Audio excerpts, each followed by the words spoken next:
Merci de nous rejoindre dans l'actualité de ce mardi 11 septembre 2023 sur la première web radio du Burkina. Le sommaire.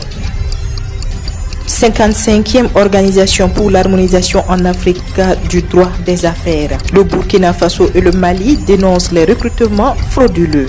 La mesure de suspension de la radio Omega a été levée à compter de ce 11 septembre 2023. Le ministre en charge de la communication l'a annoncé dans un communiqué.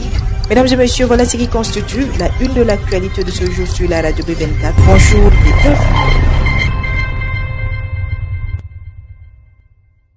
Le ministre de l'Agriculture, des Ressources animales et halieutiques Ismaël Sombier a séjourné dans la région des Hauts-Bassins les 8 et 10 septembre 2023 pour constater la mise en œuvre de la campagne rurale et galvaniser les acteurs des ressources animales dans le cadre de l'offensive agro-pastorale 2023-2025. Le ministre s'est rendu dans le champ de la paix des personnes déplacées internes à Matroukou sur l'axe Bobo-Djoulasso-Panfora. Fuyant l'insécurité à la recherche d'un refuge paisible, ces personnes déplacées internes venues des régions du nord de la boucle du Mouhoun, des cascades et du Sahel ont produit sur une superficie de 6 hectares de l'arachide, du maïs et du haricot pour leur propre consommation. En offrant gracieusement cette exploitation et les intrants agricoles, le gouvernement, au dire du ministre Sombier, entend occuper sainement ces personnes déplacées internes et leur permettre de s'auto-prendre en charge. Formation doctorale dans les institutions privées d'enseignement supérieur au Burkina Faso. Le ministre de l'Enseignement supérieur, de la Recherche et de l'Innovation, dans un communiqué, affirme que ces institutions privées d'enseignement supérieur offrent des formations doctorales et délivrent des diplômes de doctorat à des étudiants.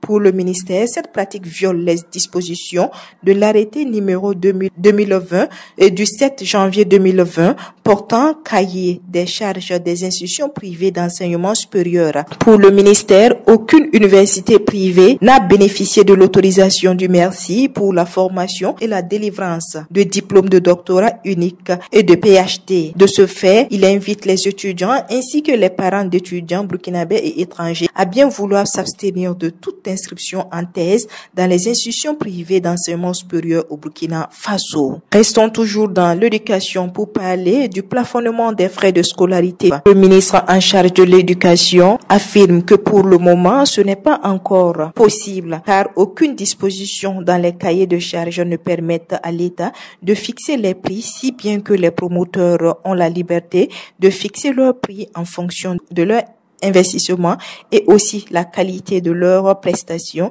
qu'ils offrent. En ce qui concerne le port du faso d'Anfani comme tenue scolaire, le gouvernement, dans le journal de 20h de la RTB du 10 septembre 2023, dit être clair sur la question. Le ministre affirme que leur politique est de faire en sorte que les Burkinabés adoptent librement leur pagne, en précisant que dans la semaine, c'est la journée de lundi qui sera consacrée au port de la tenue scolaire en faso d'Anfani, justement à l'occasion de la montée des couleurs.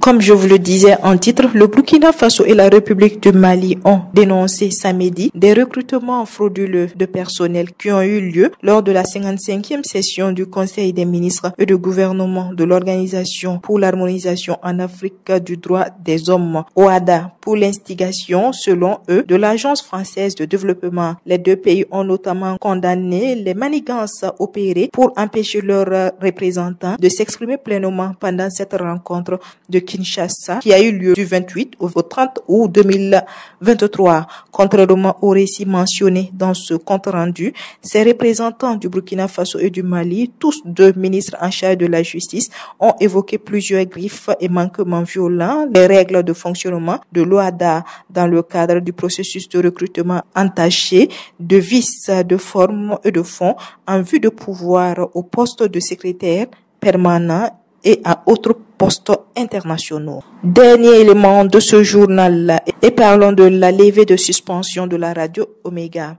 Après la levée de sa suspension, Radio Omega dément avoir demandé la médiation de l'Observatoire burkinabé des médias, OBM. Je cite, Radio Omega dément avoir demandé la médiation de l'OBM et n'a jamais dit avoir tiré leçon de cette sanction qu'elle continue de condamner. Le 21 août 2023, Omega Media a reçu la visite de l'OBM qui a indiqué être venu soutenir le groupe suite à la décision du gouvernement.